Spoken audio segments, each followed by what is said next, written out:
Cool. Today, Shakshuka. Yay!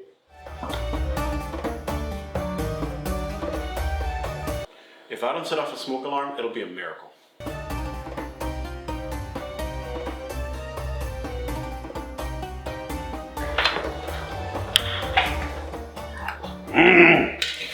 We're gonna get all of our chopping done before I start. I'm so hungry I can't even talk. Adjust the pants. Okay. We're gonna get all of our chopping done before I move you over to that, because the rest of the video is gonna be filmed from the pan. Why? Shakshuka is basically a stew. The spirit of this dish is eggs cooked in a spicy tomato sauce. Now, it's not native to Israel. It emigrated from West Africa, if I understand it correctly. But our culture has seen it before. The Italians call it uovo in purgatorio, eggs in purgatory, and the Spanish call it huevos a la Flamanca. It'll be down here. So, with that in mind, since I'm going to get all of my chopping done, get yourself one of these little stainless steel. We use them in the professional kitchens all the time. They will last you a lifetime. I'm not sponsored by anybody, I'm just a fan. And that also serves as a beautiful flower pot. For the thing that's not a flower, it's a mint pot, but it's there. So, station. All the garbage for compost, all the stuff that I'm going to throw in the pan. Cool? Let's do it. Cut your onions into thin strips, julienne style. I'm using a whole onion here, and while you can cut them into 1/4-inch cubes, I want some more texture. To that, I'm also cutting green onions, the white part only, and garlic, and chopping these up fine. For the chicken sausage, 2 is going to be enough for this dish that is meant to serve 4 people. It's not the star, but it plays a good supporting role, providing some much needed meatiness and texture. In the Middle East, some recipes use merguez, a lamb sausage, to serve that same function. They also eat it as an anytime meal, whereas we in the West treat it as a breakfast option usually. Maori, why 2 different kinds of onions? Complexity. 2 different onions will have different sugar levels. They'll have different levels of, I have no idea what the word is, but flavor. So they'll give each other some complexity and depth of flavor. Play around with it. You don't need to. Play around with it. I'm just gonna have a lot of fun with this. So this is going over there, and I'm gonna show you the next step, because now these are basically our aromatics. But now we're gonna develop the sweetness and some char and some smokiness right here. So if I don't set off a smoke alarm, it'll be a miracle.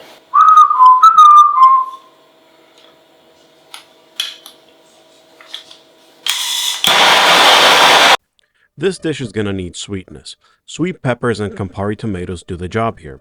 In larger peppers, you can roast and peel the skin after a few minutes, but for small stuff like this, don't bother. This type of charring will work with a regular kitchen torch, but it will take a lot longer. These touches burn butane, which has a heat output of about 1400 degrees usually. This MAB Pro torch, though, will work so much better without leaving any odd flavors into the food. Just be careful though, it does burn at about 3700 degrees Fahrenheit, so safety first. I'll leave a link in the description below in case you want to look into it. And by the way, don't be afraid of the black surface. You're not burning the food. Although the heat is high, it takes quite a while to penetrate deep into the food. Just keep moving it over the surface and develop that char. It will give smoky undertones to your layers of flavor, which is kind of what we're going for here. Cut your peppers approximately the same thickness as the onions. As for the tomatoes, cut them into quarters. They'll cook down into the sauce too. Now we build this thing. Oil in the pan and in going the onions. Quick stir and let them sit there. They won't burn, they'll just develop a nice caramelization. After 2 to 3 minutes, add the green onions and the garlic and let them join the party too. When they start to look like this and there's these little bits of color on your onions, that's when we add the chicken sausage. Add a little bit more oil so nothing burns or sticks at the bottom of the pan. And we can start building the next layer of flavor with our spices.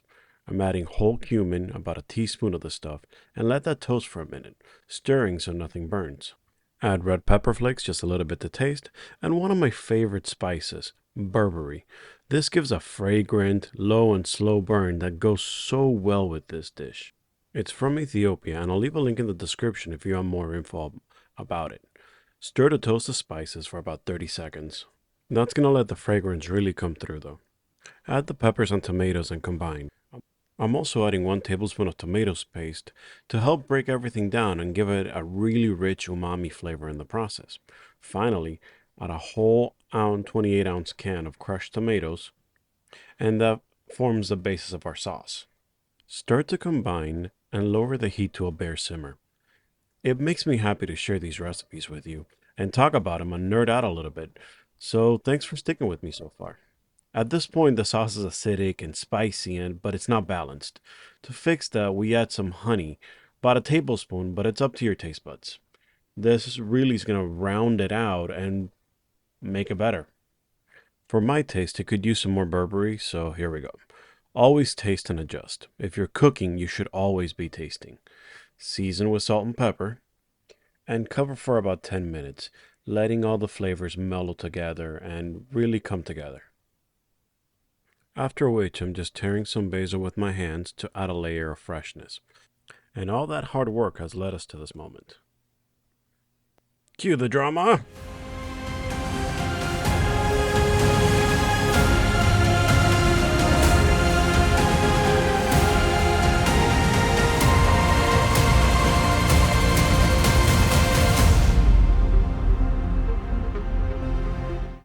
Add a little salt, a little pepper to the eggs, and let them sit in their little divots for a few minutes.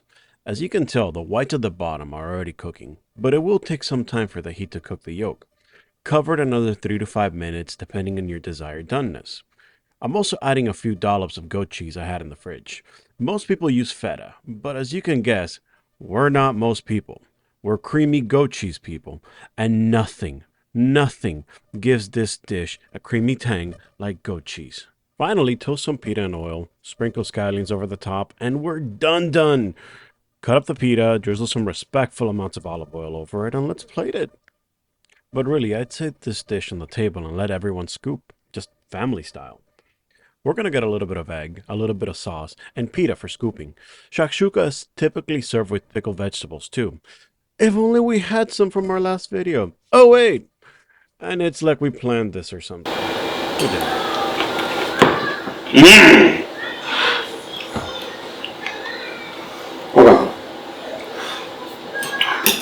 This sucker's. It's my job.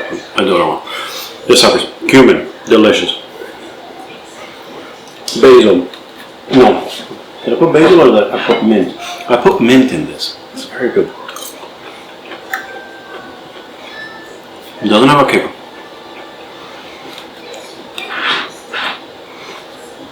It's very mild in that sense. And the mustard is very good. Very good.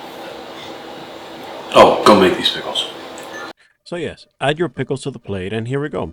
A long way to a very deep flavored shakshuka.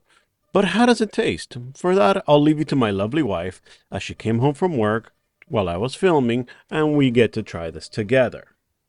Alright, introduce it. What are we? Oh wait, I'm looking here. Yeah. You're actually showing my face? Yeah. I have no makeup on. So, now you Stay right there, 2 minutes. It's already what? No time to you. If we get anything done, because we have a thing down there that's... Oh, and on 4 legs too. Yeah. So, shakshuka. And it just so happens that she came home from work as I was finishing this, so we get to try it together.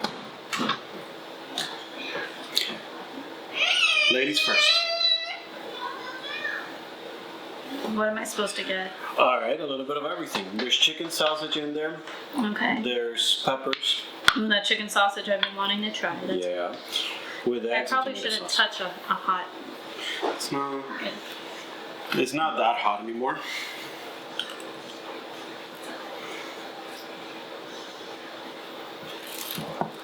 Now, what were your hang-ups with it?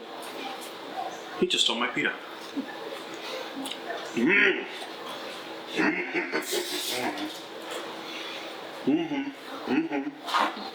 Ooh.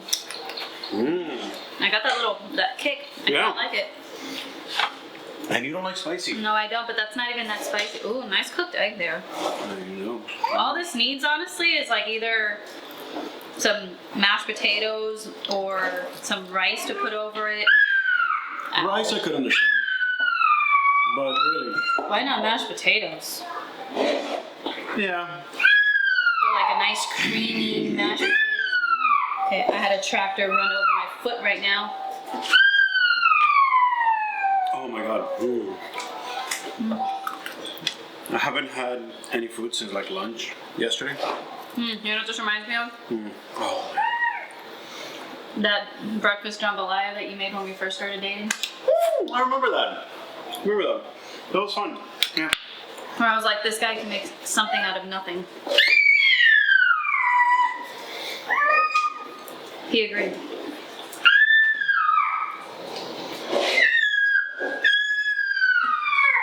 I hear you. Away from my studio, problem child. But not bad. I like it. No. I like that chicken sausage in there. That's a Yeah. Yeah, it's nice. Because looking at it, it looks angry. If you all don't know, I hate spicy. So looking at it kind of just threw me off just because it looks like it's angry and it's gonna make my taste buds angry. But tasting it, it's got a little kick that's not bad. He warned me, he's like, it's a little spicy. I said, nope. No. But no, it's pretty good. I love Shakshuka. Oh. I love having breakfast.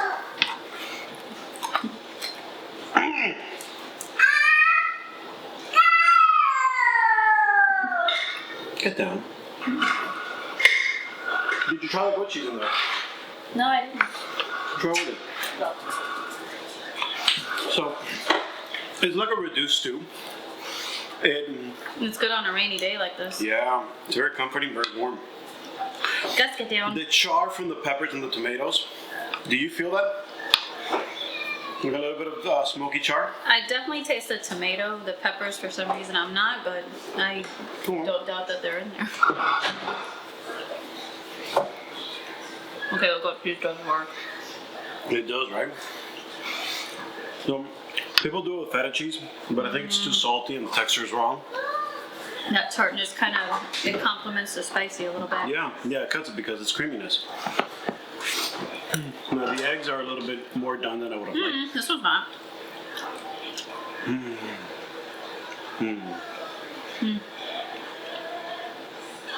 I'm happy. I like the goat cheese. Yeah, I'm gonna do it with goat cheese next time. Okay, so tasting notes. The char from the tomatoes and the peppers, you feel it in the background a little bit. Oh no, I feel it a lot. I'm feeling the tinglies on my tongue. Yeah, but that's the Berbere, which is that slow Which burn. I like it, but yeah, it's starting to burn a little. It's not intense, but it's a slow burn. Now, try with, normally it's served with pickled vegetables. So try with the pickles that I did the other day. They're not spicy. Try it. You wanted food.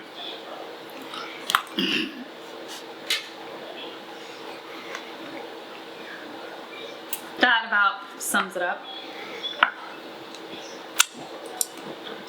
Waste nothing. Just so you all know, he's a very clumsy guy. Bite. One of the reasons why I fell in love with him, because I was Bite me. laughing for the past 7 years. They don't At him, not with him, at him. They don't need to know our private life.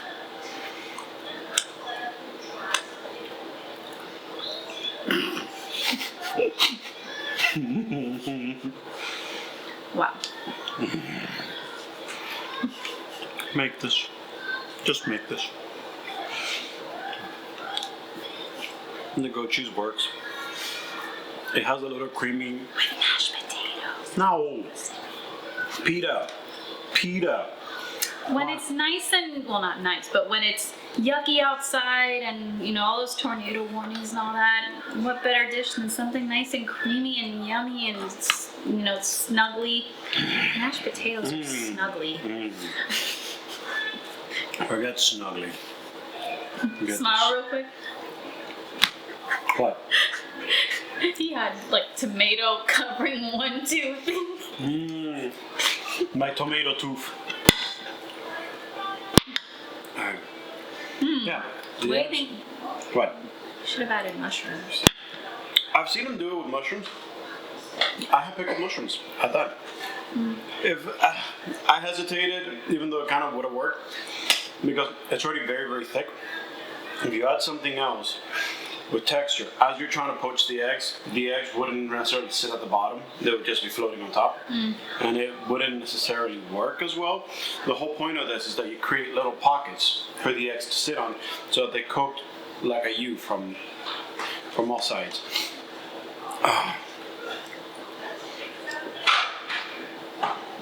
I'm really like stuffing it. Enjoy that. Let me go take care of it. So our kid makes a mess. I love you. Love you. Hey, come here.